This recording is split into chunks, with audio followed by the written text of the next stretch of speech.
Hello, this is Joe Folkman, and welcome to another webinar today. Today we're going to talk about 6 keys to having it all. Have you ever wanted to have it all, and can you have it all? We think you can around delivering outstanding results and creating an engaged team. Now, this whole idea of having it all is kind of interesting because in my experience, sometimes when you do B, you sacrifice A. And a couple of examples of that is a few years ago I met this fellow who was the CEO for a business, and he called himself the turnaround guy. So he'd come into the organization, he'd get really clear about what they wanted. He'd then go to the people and the employees and say, look, some of you are going to go, just let you know.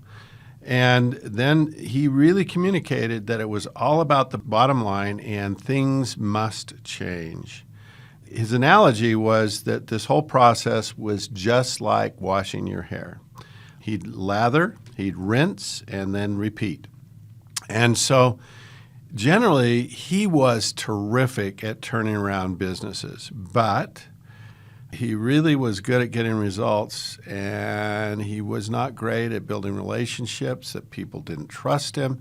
And he found that his life was a lot better and his effectiveness was better is after 2 years, he'd just go to another place and turn that around. And actually, I followed him to a couple of different companies where he went to the next company and did the same thing.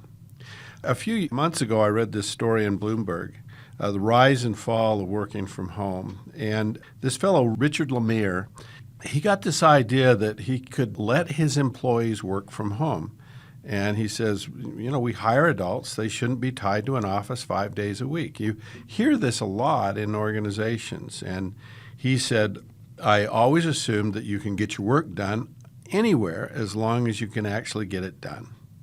Now, he let everybody go to their home offices, and then he found out that it wasn't working real well because the employees started taking advantage of this. One was unavailable for hours at a time. Another wouldn't communicate with their coworkers all day. He said the last straw was when someone refused to come in for a meeting because they had plans to go to the Hamptons. Well, he really trusted his employees. He created this positive message. He trusted them, and then the results suffered. So sometimes you can't have it all. I got a call several months ago from a client in London, and this client said, is it possible for a person to really be great at delivering results, get great results, but not sacrifice the team? Is it possible for you to do both, to build a really engaged team where people love working there and also deliver results? Can you do that? Well, we measured that, and here's the things that we measure it with. With driver results, we ask questions like, does everything possible achieve goals, achieves agreed upon goals in time, and follows through on objectives? That gets that results part. And then on the people skills part, we measured balancing getting results with concern for the needs of others, is trusted by members of the work group, stays in touch with issues and concerns of individuals, promotes a high level of cooperation, resolves conflict, achieves objectives required at a high level of cooperation. These all got at the people end of it. And we looked at those 2 pieces, and we looked at people who were in the top quartile on both of those measures. So they really delivered results in the top quartile, and they were very good. Great relationships with people, very high cooperation and teamwork. When we looked at our population, and this is on 51,000 leaders, we actually found that there was 13% of that population that was good at both. They had good relationships, and they also delivered results. Now, that's not a huge percentage of the population, but it is a fair number of people, which gave us the opportunity to do a study. And so we started the study by looking at this ability to do both, and then we looked across different age groups. So this next graph I'm showing you shows various age groups up to 30, 31 to 40, and the percentages represent the percent of people who do both. And what you see when you look at that is that the young group, 31% do both, and then 31 to 40, 16%. But then it levels off at 10%. And so young people were pretty good at doing both, but as people got older, they tended to kind of move from one thing to the other. Now, sometimes they went to more results-driven, and other times they went to be more people-oriented. But this ability to sort of juggle, to keep both balls in the air, went down as they aged. Then we looked at levels of supervision. And again, this graph shows the percentage of people who do both. And as you can see there, 24% of supervisors are in the top quartile at doing both. But when you look at top management, it's only 10%. And so you saw this tendency for people to kind of, when they early on in their career, they were sort of juggling this, but as time went on, they moved to either the people or the task side of things. As we looked at geographies, and again, this is the percentage of people that can do both well, we found in the U.S. 17%, in Asia 14%, but you get down to Africa and Europe, and it's around 2%. So those numbers go down significantly. I think culture plays an important part in this. Finally, we looked at functions. The sales organization had 27% of their people that did both. And typically when you talk to salespeople, they will really they really get focused on their goals. They need to achieve it. They need to hit the target, but they also realize that they have to be great at building relationships and creating those positive relationships with others in order to make the sales. And so it's a really standard common practice for sales and for customer service, to try and do both. But you look down at manufacturing and engineering and you're down at 5% and 6%, and product development 7%, HR and training 7%. So people, again, they drift to one side or the other. And then finally, we looked at gender. Again, this is the percentage of people that can do both. And surprise, surprise, women 15%, men 13%. So women were better at this combination than men. Now, we asked the question, which is more likely if people are drifting to one thing or the other, the results of the people, where do they drift to? What we found is that when we looked at the data, about 71% of our population of over 50,000 leaders were scoring higher. They were scored higher on their 360 results at getting results than they were on their people skills. Only 29% were scored higher on people skills than results. So if there's a drift, you can kind of guess which way it's drifting. It's drifting more towards results. As people get older and as people move to higher positions, it doesn't always do that. Sometimes you'll find people drift back to people, but the more common trend is they're drifting towards results. This all caused us to wonder, how is it that a person can do both? And this whole idea that if you do one, you don't get the other. Is it possible to have it all, to do both? So we have this group of 13% of the population that were good at doing both.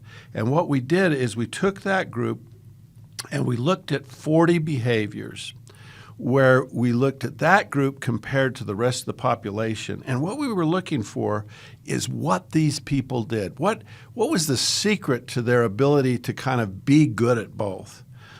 We found 6 factors or clusters of items. These clusters appeared to be behaviors that helped people drive for results and helped them build positive skills with others and create a positive environment. They did both, and they were equally good at generating those results on both sides of the equation. And so what we thought about these 6 skills, and we thought about what to call them, and we came up with this idea of the behavioral bridges.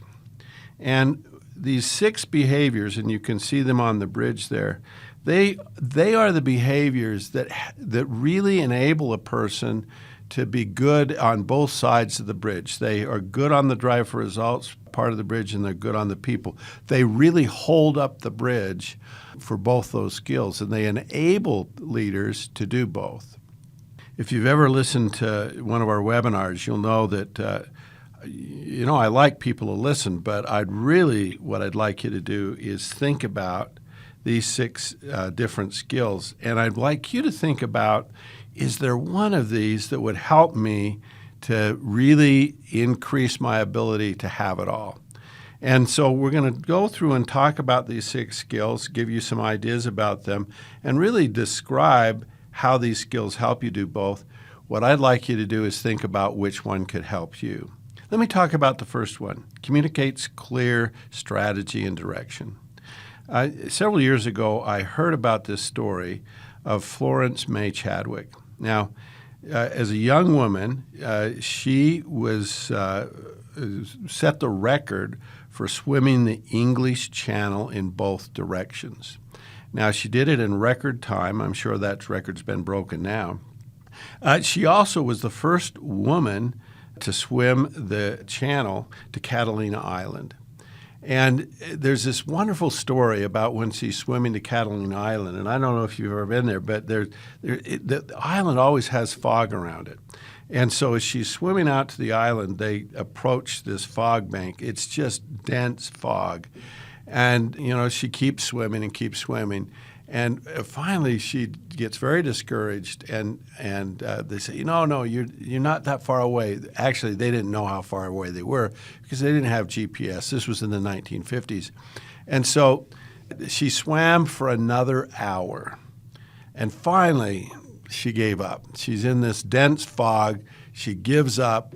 She gets on the boat, and turns out she's 1 mile from Catalina Island.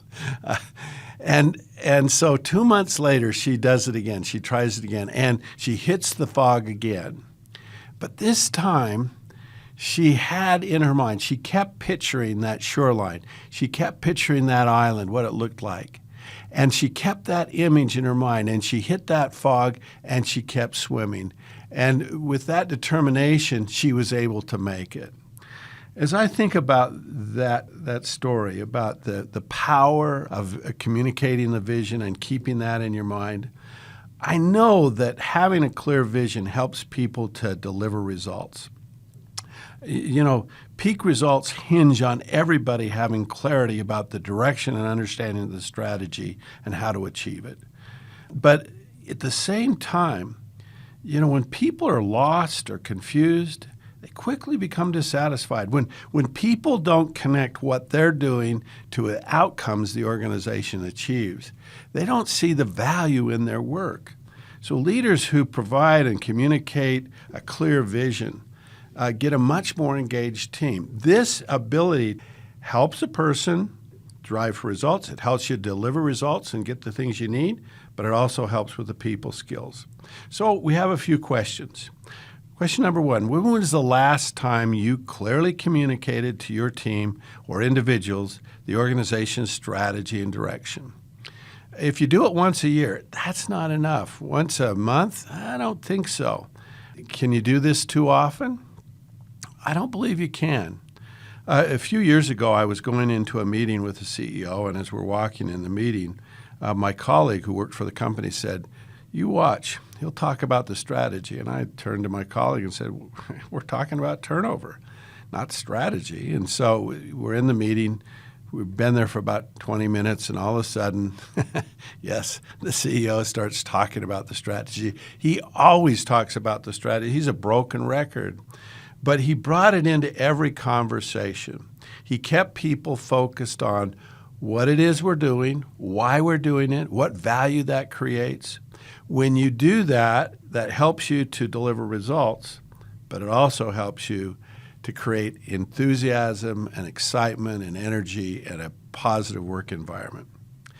The next behavioral bridge was inspires and motivates others.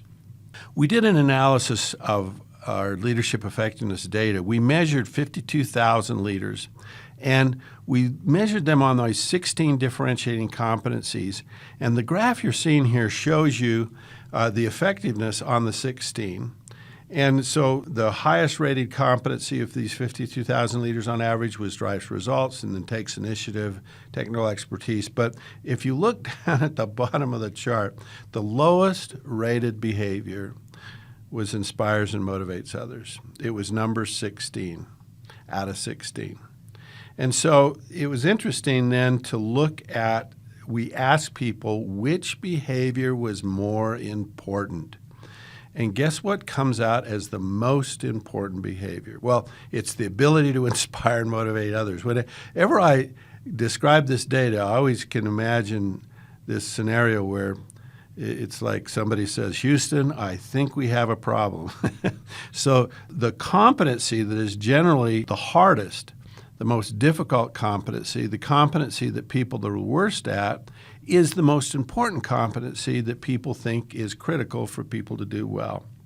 When you think about that, that creates a problem. And so what we found is that a lot of organizations are pretty good at driving for results, but not so good at people skills. And we did a study where we looked at both of these skills, drive for results and inspires. And we looked at which one of these has the greatest value. And so what we did is we looked at the best leaders in our database, those in the top 10%. And we found that if you were good at inspiring, but you weren't very good at driving for results, you were below the 75th percentile, there was only 10% of the population that had that in their profile. So they were good at A but not at B. They were inspiring, but they didn't drive very hard. And then we looked at B, not A. Now, I was just an organization, and I was showing them this data, and I said, which one of those two skills are you better at? And they said, drive for results. And I said, so is this number going to be higher or lower? And they said, oh, it's going to be higher. And I go, well, it's not. It's lower. It's 5%. So if you're good at drives for results but not inspiring, there's only a 5% chance that you're going to be a great leader. But turns out if you're good at both, if you're inspiring and you're good at driving, you'd expect 15%, but you actually get 85%. And we call that a powerful combination. And when people look at this, they start to realize that one of the keys to really getting results is inspiring. And in our data, we oftentimes call that drives results push, and we call the inspiring pull. And so what we found is the best leaders do both. And as you know, when we looked at our data, we found that 78% of leaders were higher on their ability to drive for results than their ability to inspire and motivate others. And often, we refer to this as push and pull. And so what we'd say is that the real way to get results is to keep pushing but start pulling. Don't stop pushing. But if you do both, and that's why we think this Inspire and Motivates really helps you to get results. But it also helps you with the people end of things. That push doesn't. Sometimes the push really, it eliminates the relationship building and the positive feelings. Inspiring unleashes the energy within people to do their best work. Most of us want to make a positive difference in our work and in the world, and leaders can inspire and generate loyalty, commitment, passion, and enthusiasm with their team members and excel in creating a positive work environment. So the ability to inspire and motivate helps you with the results, but it also helps you with the people. Now here's some question. What's your first preference when you need to motivate others? What's your go-to skill? Is it to push? Is it to set a deadline? Is it to say to people, you got to do better? Or is it to pull? Is it to inspire them and get them excited and passionate about it? So which do you tend to do first? We're going to allow you to take a little self-assessment, and we're going to give you some information about that measures your preference for pushing or pulling. And I think this will be a fun self-assessment for you to take just to see which one of those skills you tend to do first. Well, the next one of the 6 behaviors that made a real difference in your ability to both get results and create positive environment is establishing stretch goals. Now, stretch goals is interesting, and if you think about your attitude about stretch goals, do you love them or hate them? And I find people on both sides of the equation here. See, people either love it or hate it. And sometimes people hate it because they feel like they've been pushed too hard or they've been abused by them. let me tell you, share with you the research about them. There's this interesting paradox about satisfaction and effort. I mean, if you ask people what would make them happy, they'd talk about, well, a break, less work, a vacation, a little beach time. And, it seems like, that if we just sort of could chill and relax and sit back, we'd be happier. But what's fascinating about this paradox with satisfaction and effort is that the experience that we have in life, and you get more satisfaction with challenging assignments, accomplishing difficult tasks, making significant contributions, and making the possible impossible. It's an interesting process to think about. We do an exercise oftentimes with leaders where we say, think about an extraordinary moment you've had at work. And what was that like and what were you doing? And everybody describes the situation where they were doing something that was challenging or difficult, but it made a real contribution and it was hard. I mean, when you go to work and you do some work that a monkey could do, that isn't motivating, and that doesn't build up your satisfaction with your job or make you excited. It's just like anybody could do this. But when you go to work and make something happen and create value and do something that's difficult, you actually go home and say, you know what? I'm a pretty valuable person, and I can make a difference in the world, and I can have an impact. What we know about stretch goals is they create more results. Sometimes on Saturdays, I get up in the morning and I don't really have any specific outcomes in mind, but I stay pretty busy. I do what's called putter. I putter around and I do some work here and I do some work there. And by the end of the day, I've accomplished a few things. But other days, I have some specific things that I need to accomplish. That's a list given to me by my wife. And I have a deadline. I got to do them by this specific time. We want to go to dinner that night. I find I'm working a lot harder and getting a lot more done when I have the stretch goals. And we've known this in business for a long time, that setting stretch goals and getting the team members to accept that goal gets others to work harder and raise the bar. It delivers more results. But here's the interesting thing.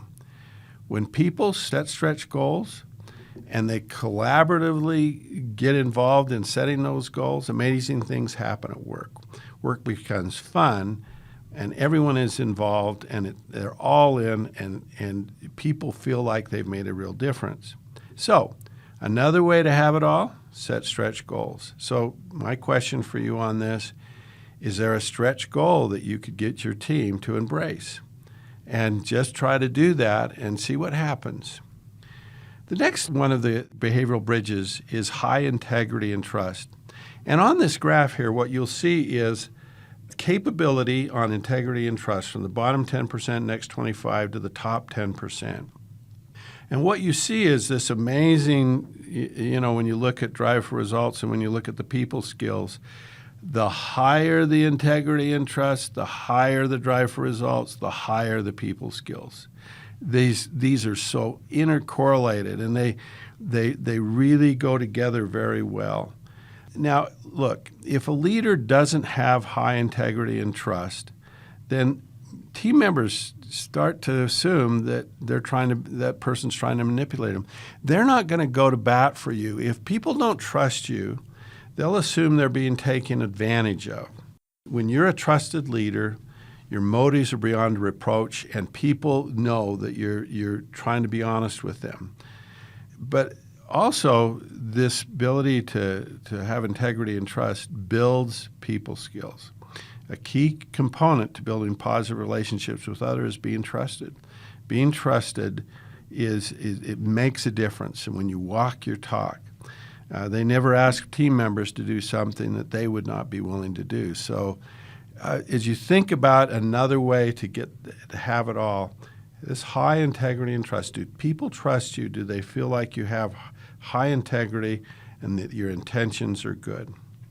Now, the next way to have it all, to get these results and people skills, is to develop others.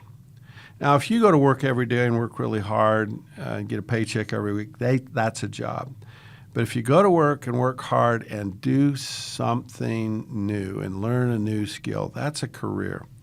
And the motivation is so different between those two. Now, I'm always told by managers, I have too much to do, I'm overloaded, I'm overwhelmed, I just can't get it all done. Gee, why don't you delegate some of that? Well, no one is capable. No one has the skills. And part of what happens is you think about it, if you can develop people, I mean, it's great to have one really productive, intelligent, terrific employee. You know what's better than having one? Having two or 10. And that ability to develop others gives you the ability to produce more results because you have more capability. And, when you have the right people, and, what we all learn sooner or later is that people are going to leave, people are going to get promoted. You've got to have a bench there of people that really have the skills in order to retain your productivity. So developing others helps you to get results. But when people develop, you think about somebody that's helped you develop, that's been a coach or a mentor to you. How do you feel about that person? Typically, they've really appreciated their job much more when instead of just coming and sweating and working, they're developing and learning new skills. That makes a difference in your job. So it has this ability to do both. The last one is something we call coachability. Now, to coach another person, you're coaching them. But coachability is the extent to which you're coachable. And you can have the best coach in the world, but if the person's not coachable, it doesn't do much good. And you can see examples of people that weren't very coachable, and you could see the lack of success that they have. Most great athletes, you'll see a series of coaches, and they listened to those coaches, and they really respected them. Now, on the graph here, again, we're showing you this coachability from a person who's not very coachable, bottom 10%, to a person who's absolutely incredibly coachable, top 10%. And then, again, effectiveness on drives results and people skills. And you can see, again, this correlation between coachability and this ability to achieve both those people skills and drive for results. One of the things we find about coachability is that as people become more coachable, their results go up. Leaders who resist feedback are much like the emperor with no clothes. Since they do not seek or want feedback, people do not speak up. Problems fall in the cracks, deadlines are missed. However, if a leader seeks feedback and is receptive to advice, colleagues will not stand by if they see that their leader is about to make a mistake. So if you want to fail, don't be coachable because people will let you fail. But when people are coachable, when leaders are coachable, when they ask for feedback and they make improvements, they're respected. And their coachability is a great example to everyone, and it makes a real difference in the team. So being more coachable helps you to be a better leader also and deliver both these results. So the 6 behavioral bridges, there they are. What I'd like to do and encourage you to do is select one of those for more development. Now, as you're thinking about that, you might be asking yourself, how do I select? I'm not sure if I'm really good at one, if I'm brilliant, or I'm terrible. And most of us, what's interesting is that we believe that our own intuition is pretty accurate. Well, we tested your ability to evaluate your skills versus others. What we found is that other people were twice as accurate at evaluating your strengths and weaknesses that you are. And so our advice, if you are questioning right now, do I have this skill? Do I not have this skill? We'd encourage you to get some current 360 feedback on these skills. Now, some people say to me, gee, I did that 365 years ago. Well, has anything changed in your job or your life or the work environment or the organization in the last 5 years? Of course it does. We'd recommend that People get a 360 feedback every 2 to 3 years just to get an update on where they are given their environment changes, their direct reports changes, everything changes. And that'll give you a better sense and an accurate read on these different skills. Now, the assessment is a great way to do that, but also just knowing that the development guide is such a great help because we have this thing called the COMSI Companion Development Guide that really helps people improve. And we've shown that the majority of people that go through our 360 process make a significant positive change. So we'd like to know how we did on this webinar. So if you can take a few minutes to fill out the post-assessment, we'd like that. We're going to provide you with a link to do this push-pull survey, and we'd like to encourage you to do that. Feel free to share that with your colleagues at work or your friends or even your spouse at home, and that's always interesting to see that. If you'd like more information on how you can participate in an assessment evaluating your strengths and weaknesses on the competencies we've described in this webinar, please contact us. We'd love to tell you about some of the things we do and how that can help you to grow your leadership strengths. And really, this whole ability to have it all, we think it's possible. So our final thought for this webinar is you can have it all.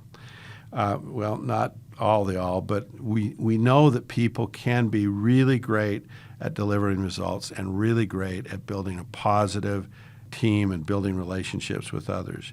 You can increase your ability on both these dimensions. The key, the secret, is these 6 behavioral bridges that really help you to have it all. Thank you so much.